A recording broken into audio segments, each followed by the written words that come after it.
보도록 하겠습니다.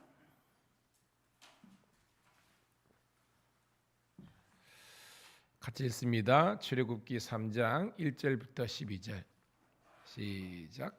모세가 그의 장인 미디안 제사장 이드로의 양떼를 치더니 그 떼를 광야 서쪽으로 인도하여 하나님의 산 호렙에 이르매 여호와의 사자가 떨기나무 가운데로부터 나오는 불꽃 안에서 그에게 나타나시니라.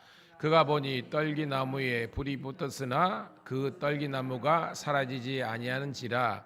이에 모세가 이르되 내가 돌이켜 가서 이 큰 광경을 보리라. 떨기나무가 어찌하여 타지 아니하는고 하니 그때 여호와께서 그가 보려고 돌이켜 오는 것을 보신지라. 하나님이 떨기나무 가운데에서 그를 불러 이르시되 모세야 모세야 하시매 그가 이르되 내가 여기 있나이다. 하나님이 이르시되 이리로 가까이 오지 말라. 내가 선 곳은 거룩한 땅이니 내 발에서 신을 벗으라. 또 이르시되 나는 내 조상의 조상이니 아브라함의 하나님 이삭의 하나님 야곱의 하나님이라.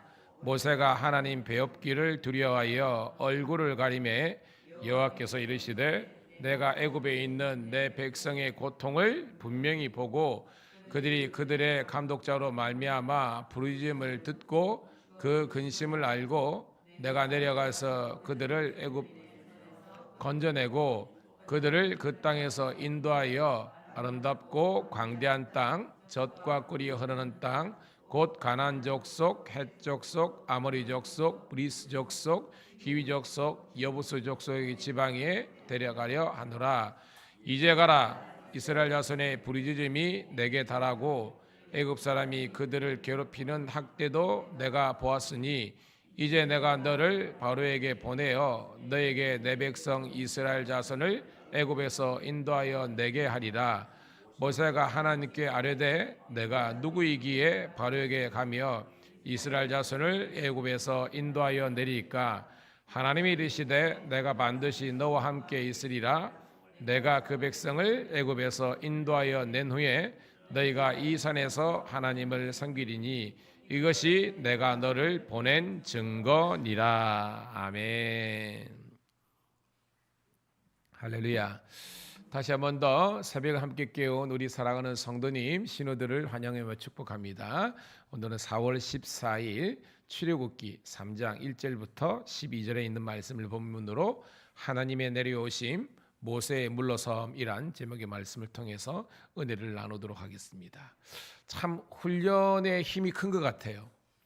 제가 새벽마다 여러분들하고 이 성경을 읽고 있는데요. 저는 이제 목회를 하면서 많은 성도들을 만나잖아요. 이 개인적으로 이렇게 성경 이 낭송을 잘하는 분들은 많죠. 근데 전체가 이렇게 함께 또박또박 하는 것은 쉽지 않습니다. 저는 이게 개인적으로는 담임 목사로서 훈련의 결과라고 생각합니다.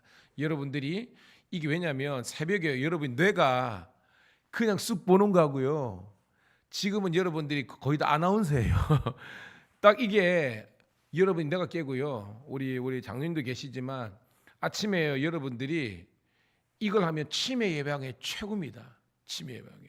그런 여러분들 되기를 축복합니다. 그리고 이것뿐만 아니라 여러분들이 이제 기도의 훈련도 같이 하는 거예요. 성경을 읽고 그다음에 여러분들이 이제 같은 톤으로 기도를 쫙 하면요.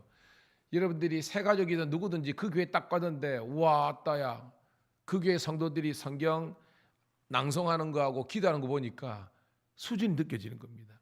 저는 우리 밀양감리교회뿐만 아니라 우리 신우들이 늘 하나님의 말씀과 기도 가운데 깨어있기를 축복합니다. 자, 오늘 말씀은요. 여러분 아는 것처럼 모세가 떨기나무 언약을 맺는 그런 장면입니다. 떨기나무 아시죠, 여러분? 우리들에게는 이제 유튜브나 그다음에 네이버 검색하면 나오는데 우리 같으면 덩쿨 같아요. 덩쿨 같은 그런 이제 나무가 지금도 이제 하나님의 산이라고 이제 호렙산이 나오죠. 우리가 신의 산으로 알고 있는 그 같은 겁니다. 거기 가면 한 수도원이 있어요. 그 수도원의 그 뜰 안에 소위 말한 모세의 떨기나무라고 하는 그 나무가 있습니다. 가시덤불 같은 건데 좀 이게 커요. 이렇게 그럽니다. 자, 오늘 그런데 그 나무에서 하나님의 임재가 있는데 특징이 뭐였습니까? 불이 붙었는데 불이 붙으면 타야 되잖아요. 그죠? 근데 타지 않고 있는 겁니다. 그걸 보고 모세가 깜짝 놀라했던 장면이 등장하는데 거기서 하나님의 음성이 들렸고 다른 말로 하나님 임재가 있었고 거기에서 하나님께서 모세에게 주시는 그런 말씀이 있는 거예요. 줄여보면 오늘 본문에서 소명과 사명을 발견할 수 있습니다. 소명과 사명. 소명이 뭔가? 소명은요, 하나님께서 모세를 부르셨다는 겁니다. 콜링. 이 부르신 거예요. 사명 뭔가? 그럼 하나님께서 왜 모세를 불러주시는 건가? 그 부르심의 목적이 사명입니다. 오늘도 이 내용을 통해서 모세의 사명이 뭔지, 모세의 소명이 무엇인지, 사명이 무엇인지를 발견하고 우리 새벽을 깨운 성도들에게도 하나님의 부르심과 하나님께서 왜 나를 불러주신가라는 것을 깨달을 수 있는 복된 새벽 되기를 소망합니다.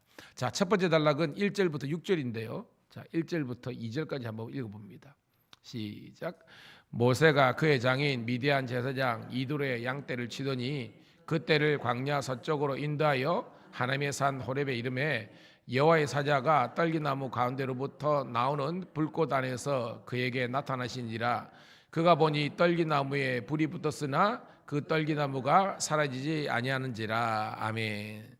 자, 모세가 원래는 미디안에 있었다는 겁니다.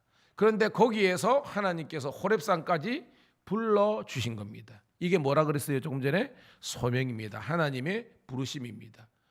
광경을 보겠는데 이게 놀라운 그런 초자연적인 그런 현상을 본 거예요. 자, 3절 4절입니다. 시작. 이에 모세가 이르되 내가 돌이켜 가서 이 큰 광경을 보리라. 떨기나무가 어찌하여 타지 아니하는고로 하니 그때 여호와께서 그가 보려고 돌이켜 오는 것을 보신지라. 하나님이 떨기나무 가운데서 그를 불러 이르시되 모세야 모세야 하시매 그가 이르되 내가 여기 있나이다. 오늘 말씀을 깊게 보면요, 이전에는 누가 등장합니까? 여호와의 사자가. 일반적으로 구약에서 여호와의 사자는 천사를, 그죠? 하나님이 보내신 천사를 의미하는데 오늘 본문에서는요 그게 아닙니다. 바로 그 3절에 4절에도 있지만 여호와께서 나오죠. 4절에. 그다음에 하나님이라고 되는 겁니다. 고로 2절의 여호와의 사자는 4절에 있는 여호와 하나님하고 동일한 거예요. 이제 기록상 그렇게 있지만 하나님이 친히 어디에? 이 떨기나무에 임재하신 겁니다. 천사가 임재한 것이 아니고 하나님이 직접 임재하신 거예요. 모세야 모세야 부르심이죠. 이게 소명이라는 겁니다. 하나님께서 모세를 부르신 것처럼 오늘 이 새벽에 여러분을 하나님께서 불러주신 줄로 믿습니다. 이게 소명이라는 거예요. I'm here. 내가 여기 있습니다. 라고 모세가 응답을 했습니다. 5절입니다. 시작. 하나님이 이르시되 이리로 가까이 오지 말라. 내가 선 곳은 거룩한 땅이니 내 발에서 신을 벗으라. 왜 하나님이 오셨는데 가까이 오지 말라 하셨을까요? 그렇죠? 하나님은 지극히 거룩하신 분인데 여기에 흠 있는 그런 죄인이 들어가면 죽어버리잖아요. 지성소하고 똑같은 겁니다. 성소의 휘장이 찢어지기 전에 원래 지성소는 인간은 들어가면 죽는 거잖아요. 그죠? 하나님이 허락하신 대속죄일 날 대제사장이 한 번, 그런데 예수님께서 돌아가시는 순간 이 지성소의 휘장이 찢어짐으로 말미암아 이제는 은혜 보좌 앞에 누구든지 언제 어느 때든지 달려나가게 되는 은혜를 누린 줄로 믿습니다. 은혜 아닙니까 여러분? 축복 아닙니까? 1년에 한 번 만나는 거하고 매일 우리가 하나님께 나아갈 수 있는 길이 열린 거하고, 그러니까 예수님만이 구원의 길이요 진리요 생명이신 줄로 믿습니다. 자, 6절 시작. 또 이르시되 나는 내 조상의 하나님 아브라함의 하나님 이삭의 하나님 야곱의 하나님이라. 모세가 하나님 배웠기를 두려워 얼굴을 가리매. 그렇습니다. 자, 하나님의 거룩하심 앞에서 네 신발을 벗으라는 것은 겸손하고 겸비하고 온전하고 흠이 없어라는 거죠. 회개의 과정을 이야기하는 겁니다. 오늘도 우리가 새벽에 기도하러 왔지만 먼저 우리가 해야 될 것은 바로 모세가 하나님의 임재에 거룩하심 앞에서 신발을 벗은 것처럼 우리 자신을 내려놓고 온유함과 겸비와 겸손함으로 하나님께 나아가기를 축복합니다. 그래서 뭐요? 하나님을 두려워해서 얼굴을 가렸다는 겁니다. 하나님의 그 임재 앞에서. 자, 이게 첫 번째 단락입니다. 하나님께서 모세를 부르신 장면이죠. 자, 두 번째 단락은 하나님께서 왜 불러주신지 그 사명에 대한 내용입니다. 7절부터 8절입니다. 시작. 여호와께서 이르시되 내가 애굽에 있는 내 백성의 고통을 분명히 보고 그들이 그들의 감독자로 말미암아 부르짖음을 듣고 그 근심을 알고 내가 내려가서 그들을 애굽의 손에서 건져내고 그들을 그 땅에서 인도하여 아름답고 광대한 땅 젖과 꿀이 흐르는 땅 곧 가나안 족속, 헷 족속, 아므리 족속, 브리스 족속, 휘 족속, 여부스 족속의 지방에 데려가려 하노라. 아멘. 자, 새벽에 제가 여러분 질문을 하나 할게요. 여러분 그래도 학교 다닐 때 우리가 그래도 중학교 이상 이런 분들은 우리가 그래도 영어라는 걸 좀 배웠잖아요. 요즘 애들은 어릴 때부터 배우지만 여러분 영어를 공부할 때, 영어를 마스터할 때 품사가 있잖아요, 그죠? 뭐 여러 가지 그런데 가장 중요한 품사가 뭘까요? 영어에 있어서. 물론 영어뿐만 아니라 사실 어떻게 보면 뭐 우리 한국말도 마찬가지인데 가장 중요한 게 뭘까요, 여러분? 한 가지를 꼽는다면.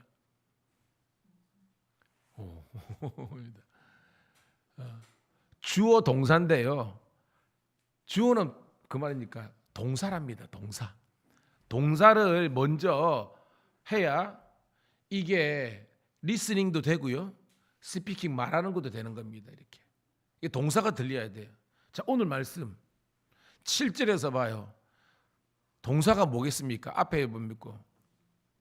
내가 애굽에 있는 내 백성의 고통을 분명히 뭐하다? 보고. 누가 보셨다는 겁니까? 하나님이 보셨다는 겁니다. 그 다음에 뭐예요? 부르짖음을 뭐하고? 듣고. 누가 들으셨다는 겁니까? 하나님이. 그 주어는 여호와 하나님이고 그 하나님께서 보시고 그 하나님께서 들으시고 그 하나님이 그 근심을 알고 그 다음에 뭐예요 여러분? 8절에 누가 내려가서? 내가 내려가서. 이 내가 누구죠? 하나님이랍니다. 오늘도 하나님께서 이스라엘 백성의 고통과 그 아픔을 보고 듣고 하나님이 아신 다음에 그분이 친히 내려가셔서 그 다음에 뭐예요? 애굽 사람의 손에서 뭐 하시고? 건져내고. 여러분 우리가 이번 주 수요일부터 내가 다시 한 번 더 우리 구약의 파노라마지만 창세기의 주제는 한 단어였죠. 창조, 시작입니다. 출애굽기 주제는 기억나십니까? 뭐예요? 탈출, 엑소더스 탈출이라는 겁니다. 이게 나옵니다. 내가 그들을 건져내리라, 탈출시키시라. 인도하여서 뭐예요? 젖과 꿀이 흐르는 아름다운 가나안 땅으로 데려가려 하노라라는 겁니다. 할렐루야. 그러니까 이 동사만 잘 보면 이 본문이 확 들어오는 거예요. 그런데 이게서 끝이 아니에요. 9절입니다. 시작. 이제 가라 이스라엘 자손의 부르짖음이 내게 달하고 애굽 사람이 그들을 괴롭히는 학대도 내가 보았나니. 10절. 이제 내가 너를 바로에게 보내어 너에게 내 백성 이스라엘 자손을 애굽하여 인도하여 내게 하리라. 여러분 주어가 바뀌었죠. 앞에는 뭐예요? 하나님께서 보고 듣고 해가지고 내가 가신다고 했는데 9절에는 뭐예요 여러분? 이제 가라. 하나님께서 누구에게 명령하시는 겁니까? 모세에게. 이게 위임입니다. 위임. 하나님께서 당신이 하시고자 하는 그 일을 이스라엘 백성들을 이 애굽의 바로의 손에서 구출하는 건데 당신이 하시는 건데 당신이 직접 하시지 않고 하나님의 사자 종 모세를 보내셔서 하나님의 일을 하게 하시는 것입니다. 아멘. 이게 좀 유식한 표현으로 사명이에요. 사명. 오늘 여러분들을 하나님께서 구원의 자녀로 부르신 줄로 믿습니다. 소명입니다. 왜 부르셨느냐? 이제 가서 이 어두운 세상에 여러분들이 빛이 되고 여러분이 등대가 되고 여러분들이 어떻게 보면 그리스도의 편저가 되어서 죽어가는 영혼, 잃어가는 영혼 이 사람들을 살리라고 우리를 이렇게 구원의 도구로 써주신 줄로 믿습니다. 오늘 그래서 우리들은 뭐예요? 선교적인 사명이 있어야 되는 거예요. 내가 애굽에서 인도하여 내게 하리라. 자, 근데 모세가요, 여기서 끝나면 좋은데 좀 이렇게 약간 투덜투덜대는 장면이 나옵니다. 11절 시작. 모세가 하나님께 아뢰되 내가 누구이기에 바로에게 가며 이스라엘 자손을 애굽에서 인도하여 내리까. 여러분 잘 보면요, 겸손한 것 같죠, 그죠? 근데 겸손하고 약간 결이 틀려요. 진정한 겸손은 아닙니다. 쉽게 말해서 주님, 제가요 이걸 감당할 만한 능력이 없거든요. 하지만 하나님의 말씀이니까 순종하겠습니다. 이거는 겸손입니다. 누굽니까 여러분? 우리가 부활절하고 이번 주도 나눴잖아요. 베드로 밤새 가지고 고기 못 잡았잖아요. 근데 예수님께서 뭐예요? 배 오른편에 그물을 던지라는 겁니다. 그 앞에도 뭡니까? 내가 주의 말씀을 의지하여 그물을 내리리다. 두 번에 그게 나오거든요. 이거는 겸손이에요. 왜? 했잖아, 그죠? 그물을 던졌잖아요. 근데 모세는 지금 하겠다는 거예요, 못 하겠다는 겁니까? 그렇죠, 못 하겠다는 겁니다. 고로 이거는 겸손이 아니고요, 약간은 투정이 있고 불평이 있지만 불순종입니다. 하나님 입장에서는. 자, 그런데 12절 오늘 말씀 결론입니다. 시작. 하나님이 이르시되 내가 반드시 너와 함께 있으리라. 내가 그 백성을 애굽에서 인도하여 낸 후에 너희가 이 산에서 하나님을 섬기리니 이것이 내가 너를 보낸 증거니라. 와우. 제가 서두에 오늘은 하나님께서 모세를 향한 이 소명과 사명에 대한 내용이라 그랬잖아요. 오늘 이것이 내가 너를 보낸 증거다. 다른 말로 뭐예요? 이것이 내가 너를 보낸 사명이다. 이 증거가 사명인 거예요. 하나님께서 모세에게, 사실은 모세가 원래는 모세가 출신이 뭐예요? 왕이었잖아요, 그죠? 왕자 수업을 잘 받은 사람입니다. 왕은 그 당시에 최고의 리더입니다. 그런데 40년 미디안의 이 광야 생활 그 있다 보니까 뭐예요? 이 현재에 해가지고 양이나 치고 돈이나 벌고 사업이나 하고 이러다 보니까 하나님께서 원래 모세 이름의 뜻이 뭐라 그랬습니까? 물에서 건진 자, 구원을 받아서 네가 구원을 시키라는데 이 하나님의 소명과 사명을 어떻게 보면 잃어버린 거예요. 무감각해지는 겁니다. 먹고 사니라고. 우리하고 똑같아요. 그런데 하나님께서 이 모세를 다시 한 번 더 부르신 소명, 하나님이 맡기신 이 사명을 하는 겁니다. 그런데 중요한 것은 따라합시다. 내가 반드시 너와 함께 있으리라. 이게 하나님의 동행에 대한 약속이에요. 오늘 저의 이 설교의 주제는 그렇습니다. 거룩한 사명, 거룩한 동행입니다. 오늘도 이 새벽에 여러분 힘들죠. 목사도 새벽을 깨우는 게 힘든데 여러분 왜 안 힘들겠습니까? 그런데 여러분 힘들지만 이것이 정말로 목회를 해보면요, 새벽기도도 안 하고 그냥 본인들 하고 싶을 때 하면 좋죠. 근데 그러면요, 문제는 우리가 영적으로 게을러지는 것뿐만 아니라 하나님을 적극적으로 의지하지 않아요. 누구는 새벽기도만 없으면 목회할 만하다고 그렇게 하는데 동일합니다. 성도도 마찬가지입니다. 근데요, 그런 우리가 인간적인 생각 이런 걸 다 내려놓고 그냥 천부에 의지 없습니다라고 힘들지만 새벽을 깨운 여러분들이 우리 교회의 부흥의 엔진이 되고 여러분들이 한국 교회와 이 나라 이 민족의 이 나라 민족을 살리는 구국 재단이 되는 것입니다. 예전에는요, 우리가 기도도 많이 가고 막 그랬잖아요. 언젠가는 저희들도 그런 날이 있겠지만 오늘 내가 있는 이 삶의 자리에서 여러분의 기도의 불꽃이 오늘 떨기나무처럼 활활활활 이렇게 막 타올라서 우리 교회의 가장 강력한 능력이 바로 여기에서 나타나기를 축복합니다. 하나님 고맙고 감사합니다. 오늘도 힘들고 어렵지만 새벽을 함께 깨워 하나님의 말씀을 들었습니다. 네가 선 이곳이 거룩한 곳이니 내 신발을 벗어라. 오늘도 회개하고 통회하는 마음으로 선 우리들에게 주님께서 임재하여 주셔서 거룩한 사명을 주심을 감사합니다. 사명만 주신 것이 아니라 감당할 수 있는 능력과 하나님의 동행에 대한 약속을 허락하심을 감사드리옵나이다. 이제 이 말씀을 의지하여 간절하게 기도할 때 우리 심령이 뜨거워지며 이 기도의 자리에 성령의 진동하심이 있는 하나님의 임재가 있는 호렙산의 떨기나무와 같은 그런 거룩한 하나님 성령의 용광로가 될 수 있도록 복내려 주시옵소서. 특별히 직장 선교를 감당하며 직장에서 예배하는 우리 신우들을 축복하여 주셔서 그들의 가정과 직장과 교회가 하나님의 영광이 나타날 수 있도록 복내려 주시기를 우리 구주 예수님 이름 받들어 감사하며 축복하며 기도드립니다.